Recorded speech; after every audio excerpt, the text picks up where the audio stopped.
Great day, everyone. I hope that this finds you well. I'm that guy, Andre Powell of AMP Speaks, and we have teamed up with WeSERVE's Community Development Corporation's WeCARES program. We're bringing you today the quarterly Employee Readiness program.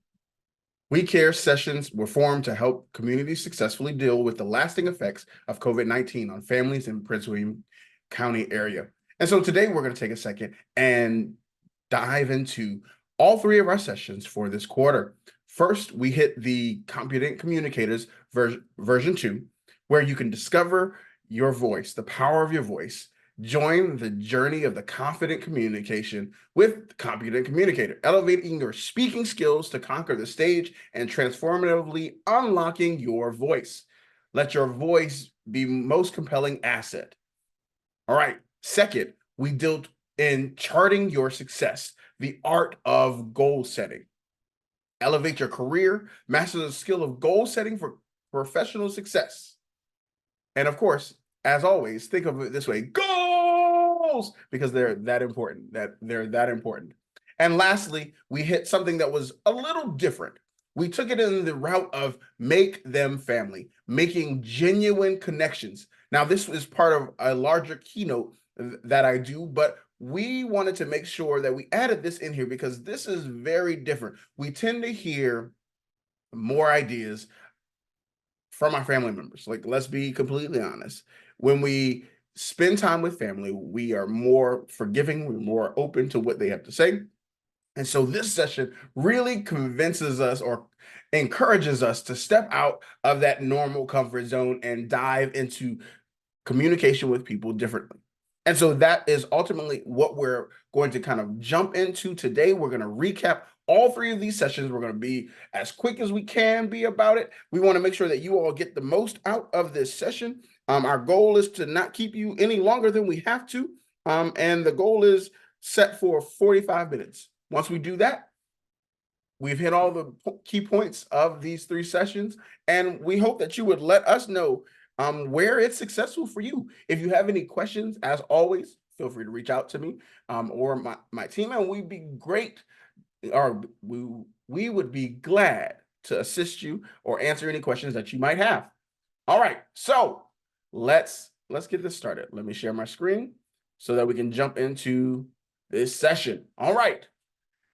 Of course, as mentioned, this is our quarter recap for employee readiness. All right, employment readiness is vital to all the things that we are dealing with. Many still don't have jobs to this day. Some have taken jobs that aren't necessarily where they want to be. And so we want to make sure that in this, we are preparing you to get that job that you desire. All right, so let's focus first on the competent communicator session. We did this we've done this twice. The first quarter, we did it at the end. The second quarter, we did it at the beginning. And these two versions, we focused on very different things. Well, not very different things, but we went deeper into a certain portion of it because it's important to know what you're talking about. So let's dive into it a little bit. So let's organize it. When you're having a conversation, no matter how big or how small it is, you want it to be organized. And now, if you will remember with me, take a journey back with me to our main session, our original session. We talked about two types of speaking engagements. We talked about the short, impromptu speaking opportunities that we find ourselves in, having conversations around the water cooler or meeting somebody for the very first time. You're probably not going to have a whole lot of things to talk about, but those are more of those impromptu. You hadn't really planned on having them, but you find yourself in them. Right. And then you have those more long, sometimes formal situations or conversations that you're having with others. Right? You're giving a presentation. You've been asked to give a presentation, and you want to make sure that you have done your level best of getting it out there and getting the information that the people need. Whether it's you're trying to convince them of something, whether you're just trying to share some information with them, you want them to get this information as best as they possibly can. And so it is vital for this one to have it organized. You want it to be set up so well that they follow you from the beginning to the end and everything makes sense. So when they're asking questions, they can go right back to that section and reference, hey, well, in this section, you talked about such and such. Can you assist with this? And so that is always our goal here when we're speaking to you. We want it organized in such to where you can say, hey, Andre, what about this that you're talking about? Even if we don't get to the questions until the end, you have an opportunity or a way of tracking what we're talking about. So without further ado, let's get it organized. So what does that look like? Every speech or every presentation that you're doing, even when it comes to just public speaking or motivational speaking, or in some cases preaching, you want to make sure that there is a beginning, middle, and end. You want to make sure that it is a very distinct beginning to what you're talking about, a very distinct middle, and a very distinct end. You don't want people to hear you start one place and then you're like, wait, where did he go from there? How did he get from here to here? And so that's where things like transitions come into, from beginning to middle to end. So you want it to be very distinct. I remember saying how they said, tell them what you're going to talk about it, support it, and then remind them of what you talked about. And so that's probably the easiest transitional way to talk about it. As far as presentations go, when you're giving a presentation, you want to make sure that people understand what they're getting themselves into. If they know what they're getting themselves into, they know early whether or not they're going to give you their full attention or not. But it's not just in letting them know what you're going to talk about. It's also in how you get them there. And we'll talk about that in a little bit, how you're going to get there, how you're going to break the ice as well. Because these two things go hand in hand with basically doing your level best on anything that you're bringing to the table when it comes to public speaking. We want to be good speakers. We want to be great speakers. We want to be fantastic speakers. That way people, one, ask us either to come and present this, or they say, hey, wow, you really did that. And it encourages them, it persuades them, it does what it was intended to do. All right. Without losing them, the listener will be lost. So if they can't follow you, if they can't truly follow where you're going step by step, then they'll be lost and they'll really tune you out and get back on their phones and whatever else, doodling, whatever they might need to, one, stay awake. Ultimately, you're not trying to put anybody to sleep. So making sure that it's organized allows them the opportunity, one, to follow where you're going. And let's be honest, we don't ever want to be lost. Don't you hate when you're on the road and your GPS says rerouting and you were like, well, but I was certain it was this direction. You don't want to be lost by your GPS when it's giving you directions. You don't want to be lost in a conversation or a presentation, because if you don't know how things kind of line up, then we ourselves could, one, mess up in the conversation, but two, at the same time, we could also mess up the people that are supposed to be listening to this conversation, that we're supposed to be getting involved with the things that we're talking about. And does it all tie together? Does every point that you're lining up, does your beginning tie together with your middle? Does your middle tie together with your end? How does it tie together? Are you talking about very succinct topic? Is it that this transition that you put between the beginning and middle makes sense, but the middle and the end, they didn't really see that transition because you threw some random story in that didn't necessarily have to do with either part as kind of a segue, even though you thought it did? Sometimes you have to go out of your way to explain it, but make sure that it just makes sense. Make sure that it ties together as you're going forward in your conversation. You don't want anybody to be lost. And if you have to persuade them or show them some information to allow them to make a decision, you want them to get it the first time. And if they got to look over it again, they are remembering what you said because of how you walked them through it. You got it organized in such a way that it was easy for them to follow. And secondly, it was easy for them to take small little notes, shorthand notes, and build out the conversation again if they needed to. All right. Break the ice. One of the biggest things when it comes to opening a conversation You want to truly break the ice. You want to get them connected. You want to get them involved. You want to get the people listening to the conversation that you're having, the presentation that you're doing, the speech that you're giving. You want them to be so enthralled in it that they're sitting at the edge of their seats. They're listening to every single word that is coming out of your mouth because you have broken the ice. You have taken the time to shake it up a little bit, to get them excited about what is about to go down. You want them to take the journey with them. Breaking the ice is an art form. Whether you use a story, whether you tell them a joke, whether you talk about something that is related to the people that you're talking to, or you give them something that is very familiar to who they are as people. If you're a student, talking about something that students would sometimes see, like a professor that all they do is go over the notes. They read it directly from the notes, and you're like, hey, can we get something more out of this conversation? Or it takes you back to that Bueller, Bueller, Bueller kind of setup, right? That's all droning. Oh, you don't want to hear it. Oh, it doesn't make sense, right? But because you're breaking the ice, you want to catch their attention. You want them to hold on and move with you. And breaking the ice can make or break the rest of your presentation. So in this, you want to take the time to think of how you're going to capture their attention. If you're talking to students, talk about a test that they might have taken, or a situation that they might have easily found themselves in, or give them one of your stories of when you were a student and how you approached something that might cause them to think, well, how might I have approached this differently? Get them thinking about what you're about to present. Breaking that ice allows you to start communicating with them differently. And when you break the ice correctly, people will follow you throughout the presentation. So, how do we break the ice? As I mentioned, we're starting with a story. We're starting with a famous quote.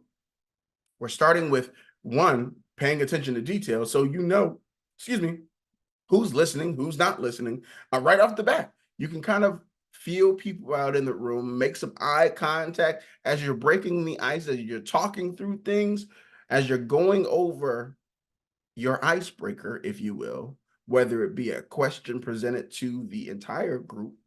You want to start connecting with them immediately. How do you do that? I have seen some that will break out into song, and people are like, what in the world is going on? And they weren't necessarily the best of singers, but you're like, wait, I can't not hear them singing. They're in front of everybody. Some people tell stories of their kids or things that happened at work, and depending on who is in your audience, you want to relate to them quickly. And breaking the ice in telling a story, telling something that you've learned over the course of their job or over the course of your work, something that is applicable to their life, their livelihood, it will open them up to receive what you have to say.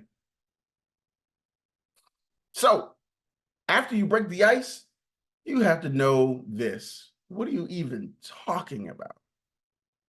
Like, why? We broke the ice, we got them comfortable, but what are you really talking about? Are you trying to persuade them to something?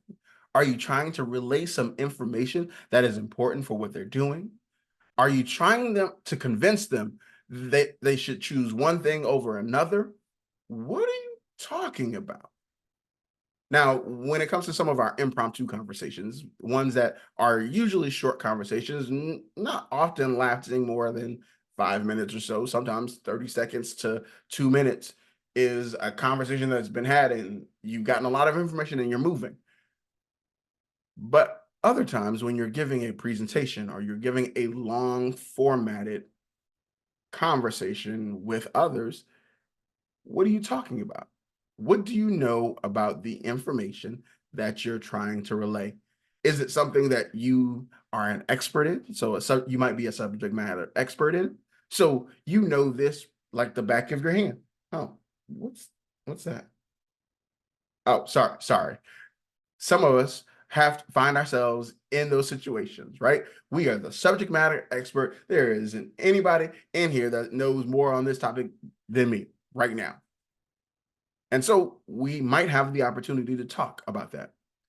Or it's something that you've been asked to research or find more information about that you may not have known about wholly, right? You had an idea of what it was, but you were asked to give a presentation on it, and it required you going out and figuring out what it was all about so that you could talk about it, so that you could give the presentation, so you could share the information that is currently relevant to the trends that are going on.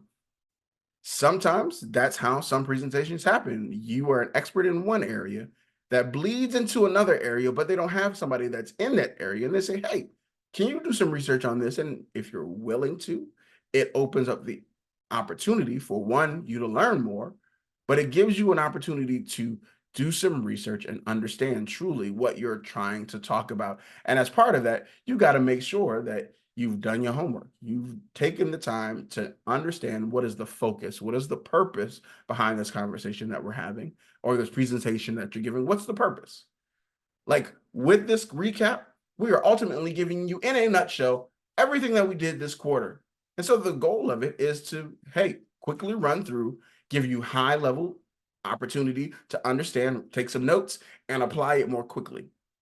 While we're able to dive deeper in each individual session, this one gives you a kind of a nutshell of everything that you're working through. So what are you talking about? What are you talking about is very important. Know your topic, research your topic, talk to others about your topic. Those that know your topic better than you, especially if it's something that you're just learning about, find those experts in that area. If you're an expert, talk to other experts.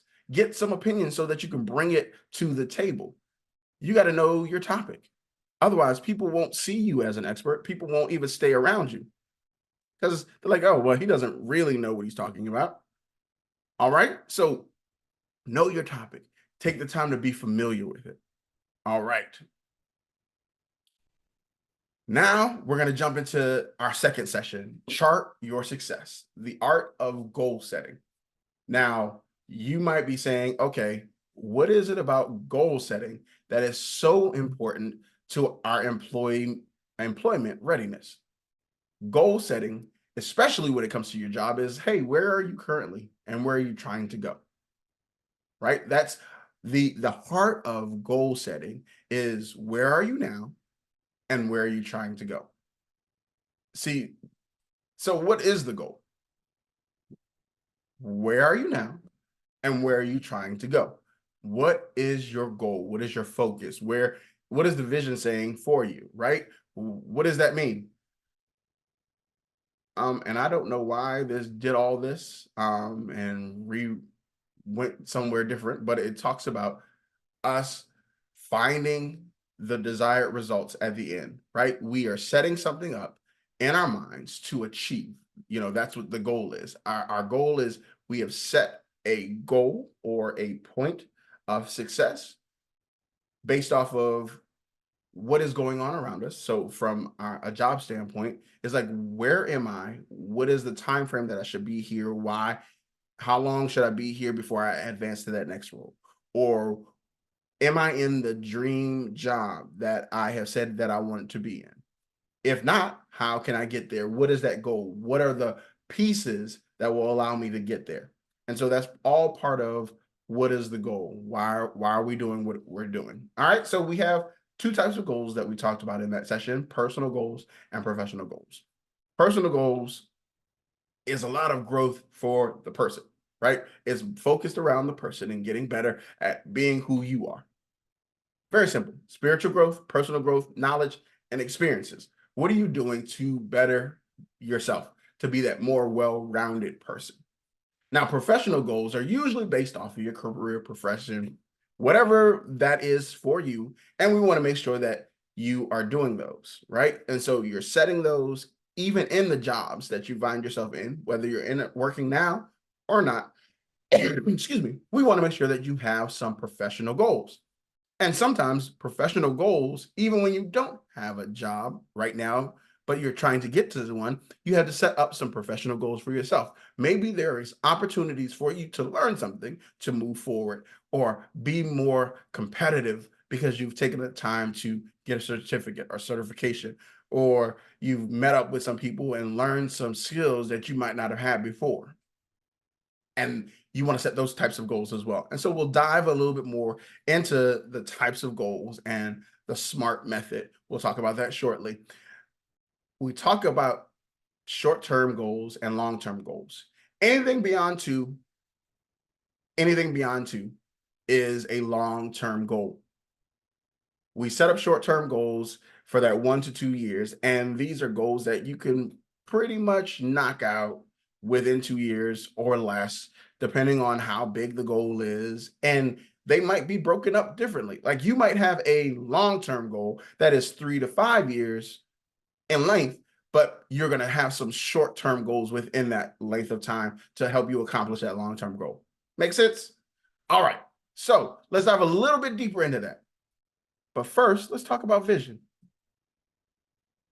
How or what is it that you see about yourself or see for yourself, or where do you see yourself going? What are you trying to accomplish?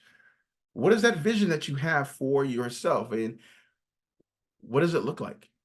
For each of us, it can be very different, but it's still something that is applicable to us. And then it's like, okay, well, how do we accomplish that? When it comes to the vision, or let's deal with the definition first. A manifestation to the senses of something immaterial, right? For right now, you don't see this job as yours, but you want it to be your job. Like you have that dream, you have that goal, you have that vision. That vision is different than the goal. You have the vision of being on a runway somewhere in Italy. Or maybe you've had a vision in owning a Fortune 500 company. How are you going to get there? You see it. It at times may be incredibly big.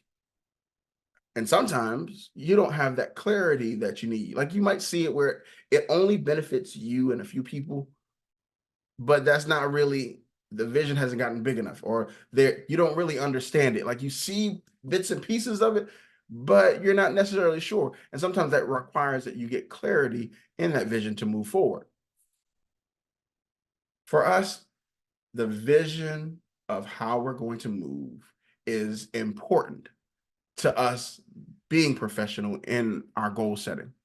If we don't have an idea where we want to go, or we don't know where we're striving to get to, how can we apply it to being professional? Like, let's be honest. If we don't have a vision for a birdhouse, it's something simple, right? In our minds, building a birdhouse could be something very simple. Even if you're just not really a crafty person, you can have an idea or a thought or a vision of what you think a birdhouse would look like. In that, you find the materials, or you find the person that can draw it out for you. You find the person that can put it together and make sure that it is working. You find the one that checks the quality and make sure that it is movable, livable, and it is accomplishing what it does. For you in our professions, it requires the same thing. You have to have a vision of where you see yourself professionally, right? Do you want to be a fry cook forever? If that's your goal, cool, get there. Make it happen.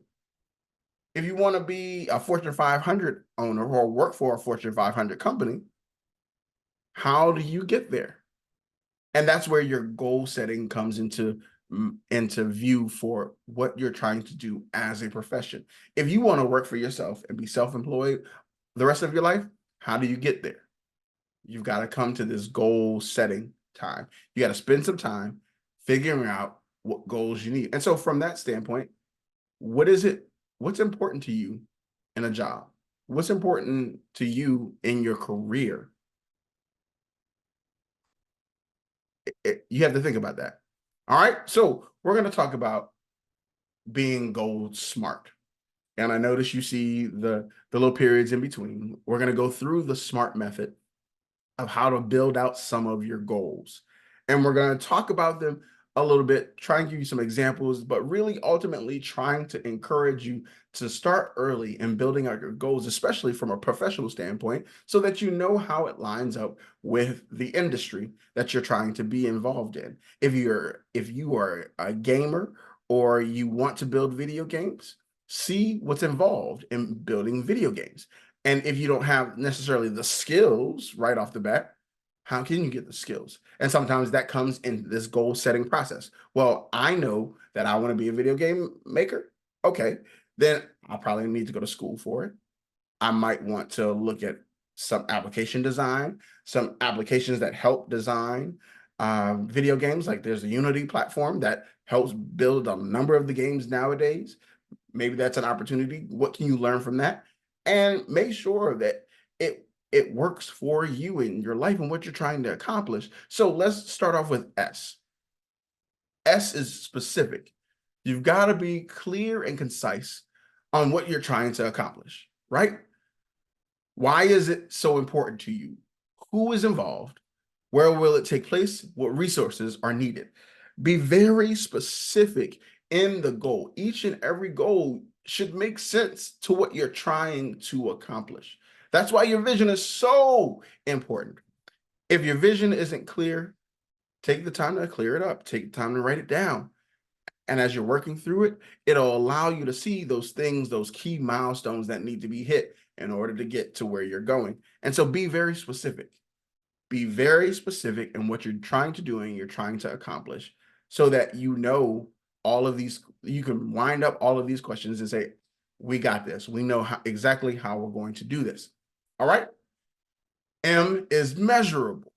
How are you measuring the success or the failure at this goal? How are you going to measure it? How are you going to make sure that you're going in the right direction versus in the wrong direction? How is it measurable? Whether it's how many things you have to get done or how many people you have to contact or how many different things you have to accomplish. How is it measurable to you? How do you know that you've truly accomplished this goal? And while it might sound easy at times to say something is measurable, at other times it can be one of the most difficult things, finding how can I measure things that are very mentally oriented, right? Did I write down this? Did I do this? How can I make sure that that's quantitative or quantifiable? That's the word. All right. A, achievable. Is the goal that I'm working towards achievable? Is it even possible? In my current skill set, is it possible? If it's not possible for me, do I know someone else who can help me or assist me getting to this goal being achievable? And if it's not achievable in your own skill set, what can I do to get there? We have to know the limitations of what we're trying to do when it comes to goal setting. You have to know what you can and can't do. If you can't do it, find somebody that can. And what's that going to cost? Based off of where you are, is that achievable? Learning the constraints on your goals will set you up differently than it will other people. But if you don't take it seriously and you go into a number of these goals and they're not truly achievable by what you have in front of you right now, you're selling yourself short. You're going to miss out on opportunities solely because you're focused on goals that you can't even accomplish right now. You can't do it yourself. And maybe you don't have the people right now or the funds to pay the people to do it right now. So how do you get to it? How do you make it achievable? What is it going to take? And sometimes those are other goals that need to be set. Whether it's you need to have conversations with other people, you need to look into grants, finances for certain things. How can you make it achievable? If it's not achievable in current stance, what goals can you build to make it achievable? All right. Next, is it relevant? Does it make sense in what we're trying to pull together? Goals should be relevant and aligned with broader objectives, missions, and personal values. They should be meaningful and have a direct impact on the overall purpose or direction. The vision that you are trying to accomplish. Your goals should line up to get you there. If you have a goal to do basket weaving, but you want to be a video game designer, does basket weaving go to, no, doesn't make sense. It doesn't make sense. It's not relevant. It might be a great stress reliever for you, but it doesn't make sense to going to that vision that you have for you. If you want to write a book, a swimming class or a tennis class doesn't necessarily make sense unless you're writing a book on swimming class or tennis class, right? Unless you're writing a book on those things, it doesn't make sense for you to do that. And so make sure that the goals that you're setting up are relevant to where you're trying to go, to what you're trying to accomplish. It will help you so much better. It will help you so much more to have goals that are relevant to where you're trying to go. And then set up some time constraints. Be accountable. Set up time bounds on what it's going to take based off of what you know, what you've researched that you've done to accomplish the goal. And set up a time, set up a deadline, a date that you know by this date, we should have this accomplished. And when you set it up, you can be realistic with yourself that if something should happen where you can't achieve it, understand why. Don't necessarily mark it as, you can mark it as a failure in the moment, but understand that when can we get back to this?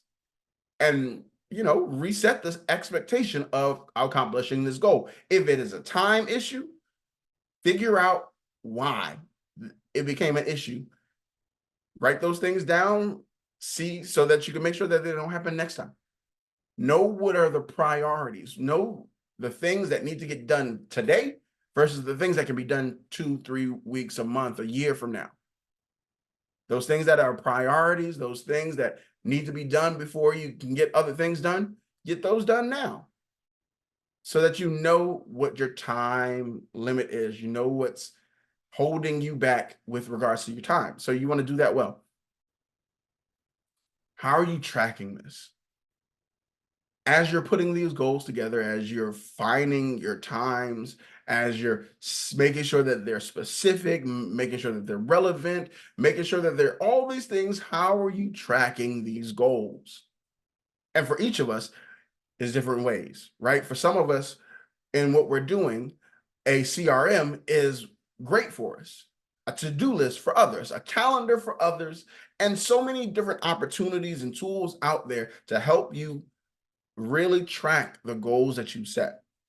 For some, Google to-do list is something that for them, that's all they need to help them get things accomplished. Because it's reminding them on their phone, it's reminding them when they go into their email, they're knocking things out, able to check it off, and it says, hey, you accomplished this one. Woohoo! It's always good to get things done, but make sure that you are taking the time, that you are intentional on tracking progress. Because let's be honest, if you're not tracking it, you're probably missing something. It's the truth. If you're not tracking it in some way, shape, form, or fashion, you're probably missing something. All right, next, it's a rat's nest. There's a whole lot that we have to deal with all day, every day when it comes to goal setting and a lot of different things that are out of our control. Whether it's people that we're working with, people that we're reliant on because we're trying to get a goal accomplished, but they aren't where they need to be, or they're pulling their weight. And it can be one of the most challenging things because sometimes you have people that hate on what you're doing as well. But you have to be tracking, you have to overcome this rat's nest, this confusion, these obstacles that will be pulling you back from accomplishing the goals and move forward in them. Encourage yourself at times. And one of the biggest things that will encourage you is let's celebrate. Making sure that you take the time to celebrate when goals are accomplished. When you all have finished marking off even the small goals, I realize that bigger goals just have something, such a weight to them that is just kind of lifted off of us when we've accomplished those big goals. But think about every little small goal that had to be accomplished in order for you to get to that big goal. It feels good when you take the time, even if it's we're gonna get some ice cream because this little goal was finished. This short-term goal was done. I know it's not the big one, but we're gonna take a second and go and get some ice cream. We're gonna take a second and go get something fancy to eat. We're gonna go and donate to some organization as a means of celebrating. Celebrations keep you involved. They keep you invigorated, excited about that next time, that next opportunity that you get to do with goals. And goal setting doesn't have to be difficult. You just have to be intentional on your approach and make sure that you take the time to celebrate them. Overcome all those other obstacles and so forth by encouraging yourself through celebration. Get on the right path. All right. And so in our next session, we talk about our last session for this quarter was meet new people and make them family, making genuine connections. One of the things that I challenged each and every person to do was to grab their phone out, go to their favorite application, their favorite social media application. And I know some of you might not have social media applications, and that's totally fine. But for those of you that do, grab your phone, go to your favorite social media application, and look at your followers. Look at your followers or the people that you're following. Out of that, you probably have maybe 10 to 20 that you know very well. They might be your ace boon coons that you have known all your life. You've done a whole lot of different things with them. You know them well. That next 100 to 300 or so, you know them probably by face or name, right? You know them by face, you know them by name, you know them by something they're doing. They might be a local celebrity, or you went to church with them, or you met them in school, but you don't really, necessarily follow them or anything along those lines, but you know them well enough to follow them here, right? That next, I would say 500 or so, depending on, what you're dealing with, number wise of following. You only know them by their name or what they do. That's it. That's all you know. You don't have any real connection to them, no real information about them. You just know, okay, cool, right? And then finally, the biggest number of people that you have in that following list, you don't know them at all.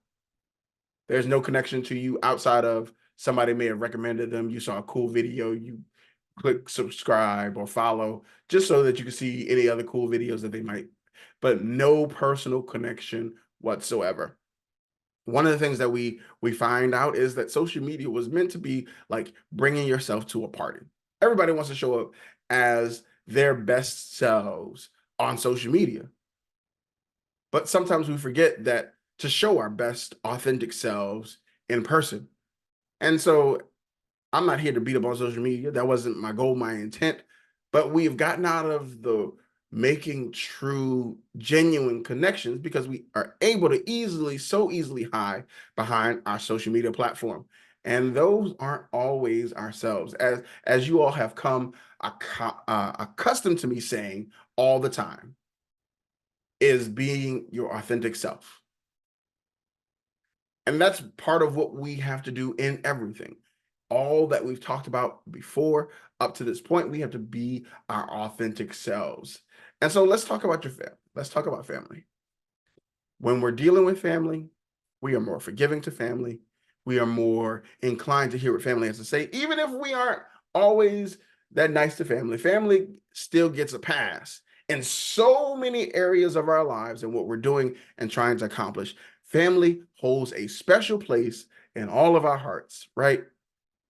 And you do something wrong to my family, I'm coming after you, right? That's that mindset. Oh, they family. And some people are more family than our blood family at times, right? In our lives, based off of how we've moved, how we've gone in our lives.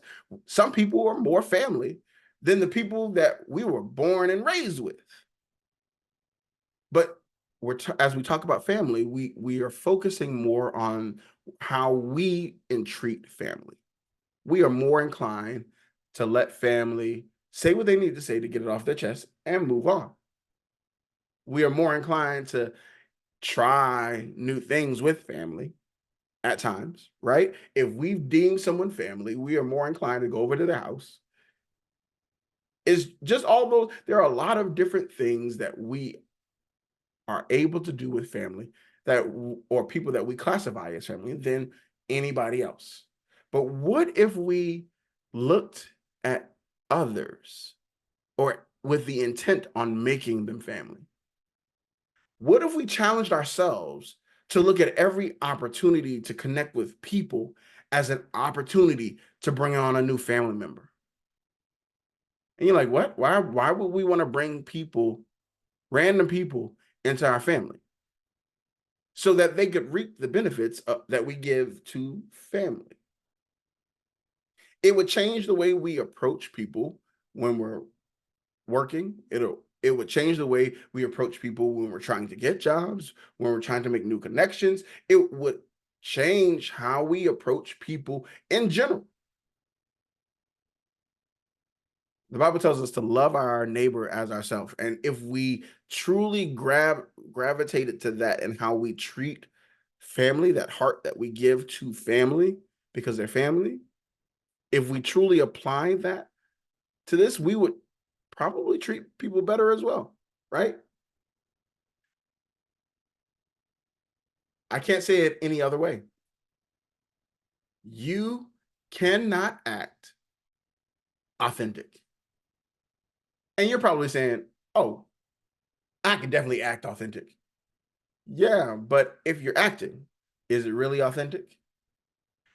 Sometimes that's one of the challenges that we have ourselves. We put on a mask or we put up a screen, if you will, to cover who we are, to make a connection in such a way that it is beneficial to us, but we're not really trying to make a connection.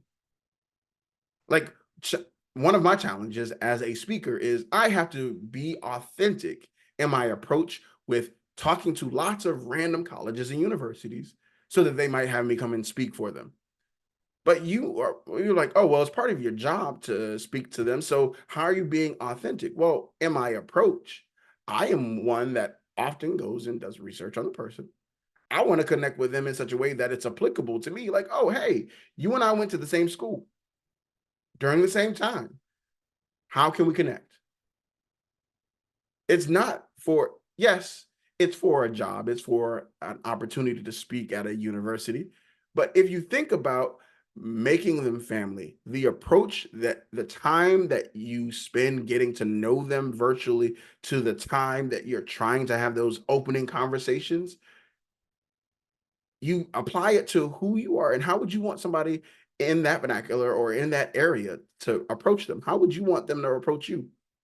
And so being authentically you, so being you no matter what it is, and not being the one that you see online, right? But being, now, I'll throw in that caveat that if who you are online is who you are in person, cool, be authentically you, right?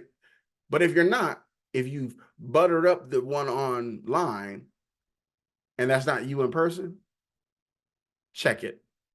That's my challenge. When it comes to employees or being employees and looking at employers or talking to employers, if you're not authentically you, they will see through it and things won't match up. And I would hate to be caught a liar of me. I know me better than anybody, I would think, right? So let me give them me.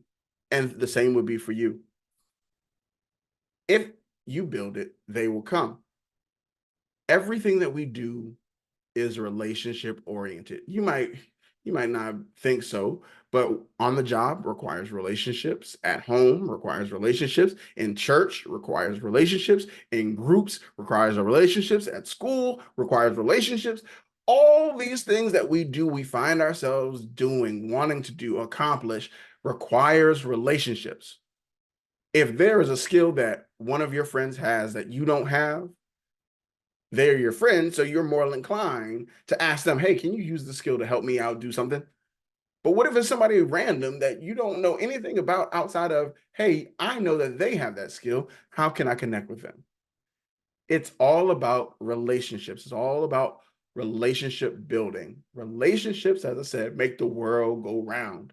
And so if you build a network, if you build relationships, people can connect with you. And when you're building relationships, the better, the deeper you build them, the more people that will be inclined to that relationship or into that network. Because if I am truly a friend with one person and they have a whole bunch of other friends that I haven't met, but because we are friends, we're truly friends, they're like family, they're like, hey, I want you to meet so-and-so, or I want you to meet this person. I know what you're trying to do or accomplish here. I want you to meet so-and-so. And so building relationships can make or break different things that are going on in our lives, especially when it comes to our professions. Take the time to build relationships such you never know. Somebody that you met at BW3s or somebody that you met in Walmart and struck up a conversation with them as you were waiting for the lines that never seemed like they never end. You struck up a conversation and y'all really connected in that conversation. Y'all exchange numbers or information. How will you build that relationship? For all you know, they may be the CEO of a company organization that's looking for somebody like you. Or they may know someone who is looking for somebody like you. Relationships make the world go round. All right, so here are 6 keys that I have thought through talking to other people as well that making people family. 6 keys to making people family. They're well thought out, tried and true, and you don't have to be an extrovert for them to work for you. Just wanted to challenge you, put that out there. It might take some practice. It might take you out of your comfort zone for a little bit, but I promise you, both extroverts, introverts, ambiverts, omniverts, all of them can use these 6 things to help make people family. All right. Sorry. Truthful and genuine in every approach. Every time you go to talk to people, be authentically you in all your approaches in every conversation. If you're going to spark up a conversation, what do you see about this person? That attention to detail is vital in what you're doing, right? So be authentic, be truthful, don't lie, don't sugarcoat anything, just be you. And don't sugarcoat anything. Doesn't mean that you go out of your way to put somebody on blast. No, no, that's not the point of it. The point of it is to meet them where they are, right? Meet people where they are and strike up true conversation with them. Walk in their shoes. Take a second to walk in their shoes. Meet them where they are requires you to be okay with hearing their heart, hearing where they come from, hearing what makes them them. And as you take the time to do that and understanding who people are, it makes the difference in how you approach others and how others approach you. I'm a true believer that if you put out positive all the time, while you might get some negative, you're still going to get positive back. You're going to get more positive back. Strike up conversations with random people. And you might say, why in the world would I want to strike up random conversations with people? That doesn't make sense. Well, it does in the sense of, remember how we talked about the session at the very beginning, that competent community, those impromptu conversations? One, striking up conversations with random people allows you to work on that skill of impromptu speaking. You never know who you're going to come across. You never know their story until you strike up a conversation with them. There might be something that in your attention to detail, looking at somebody shows you that, hey, they are doing something that you're trying to do. But because you took that time to strike up a conversation with them, now you're open to other people approaching you as well. Smiles and hugs are free. And I realize that you might be saying, what in the world is wrong with this guy? Why would I want to hug somebody or smile? Well, smiling is easy, but sometimes we're just not in the mood to smile. Hugs, though, when you take it to that step of hugging others, it opens people up to a lot of different things, a lot of different emotions. I have a video that I did that I would love to share with you all at some point. But I went to Eastern Market in DC and blindfolded offered hugs to people. And the amount of stories, the amount of thank yous, the amount of, I couldn't have gotten it any other way than randomly giving people hugs and offering the opportunity to hug with no judgment.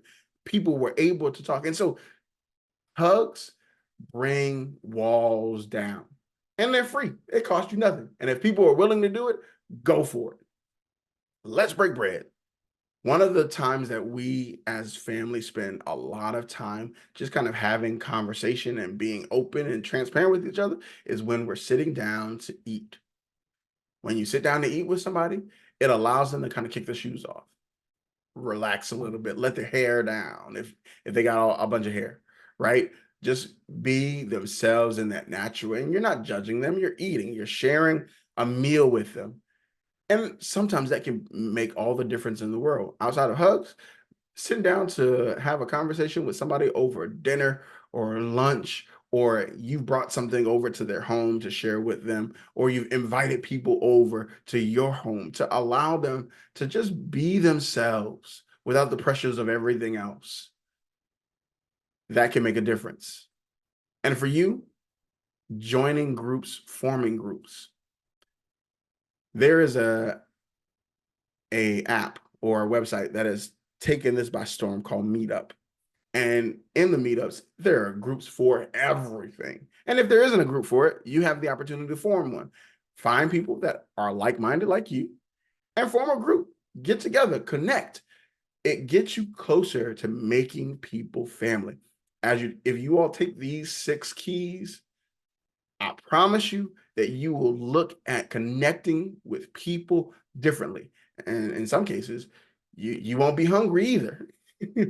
So just taking these steps or taking these keys and applying them and figuring out how you can apply them to your life will greatly help you both in personal as well in professional settings. Because if you take the time to strike up those conversations with random people, I promise you, you will interview better.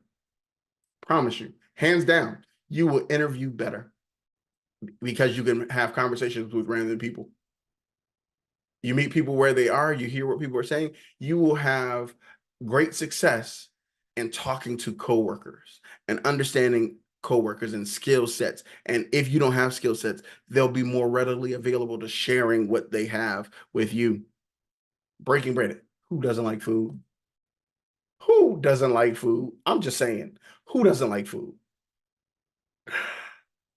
And I wanted to throw this in as I did in the session. Social media is a tool. It was always meant to be a tool to connect people. So use it wisely. If you're going to use it, see it as a tool to be used. Don't see it as your lifeline. No, see it as a tool to be used. Be your authentic self and connect with other like-minded individuals where it makes sense, right? Use it as a tool. Don't get so stuck or caught up on everything that's going on it, because you'll be there all day and missed out on a whole bunch. But use it as a tool to leverage. LinkedIn is a great platform for professionals to be out, to see what other professionals in your area, in your industry are doing. How can you get into those things? How can you be doing those things? If you're already doing them, share and show it. Social media is a great opportunity for you to share with other experts in that area, in that field, in that profession. If somebody is working at Disney in a role that you want to be working in and you found them on social media, follow them. See how you can connect with them. Use that as an opportunity to connect with them differently. Use it wisely so you can move forward in what you're trying to accomplish. It wasn't supposed to be difficult. And as we connect with people, as we are genuinely, authentically ourselves, as we put down the act, as we connect with people, as we meet them where they are, I promise you that it will make the difference in your employment as well. Everything we do in this life is a relationship built. Our careers, the advancement of our careers requires us having relationships with others, successful relationships with others. Now, sometimes we will have poor relationships with others that will push us out of one area into another, but it requires relationships in everything that we do. All right.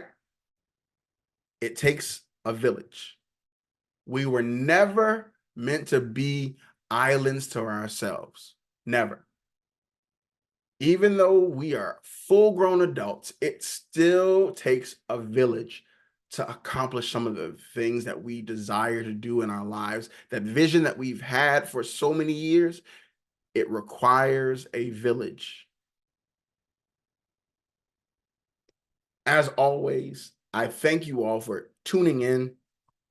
I thank you all for taking the time to listen and share in this journey with us as we continue on in our employment readiness. I ask that you all would tune in the next quarter. We're going to have some new exciting things, and I'm not going to let the cat out the bag early. I did it last time. I want you all to come and see as we start posting them on social media, on the social media platforms, and connecting with each and every person that has been available here and sharing your thoughts and so forth. We look forward to increasing the amount of people that have the jobs and the careers that they desire. For more, feel free to reach out to me. You can reach out to me if you desire coaching. Hop on my website and get on my coaching calendar. Let's have a discovery call and see if we can work together. You can find That Guy Amped on all social media platforms. Engage with the content that's out there. Share your thoughts, comment, share the content that's being out there so we can reach more people. If you have questions, feel free to email or text me, and we can have a full-on conversation and find some ways to truly connect. If you have any questions about any of the subjects that were shared here, feel free to reach out.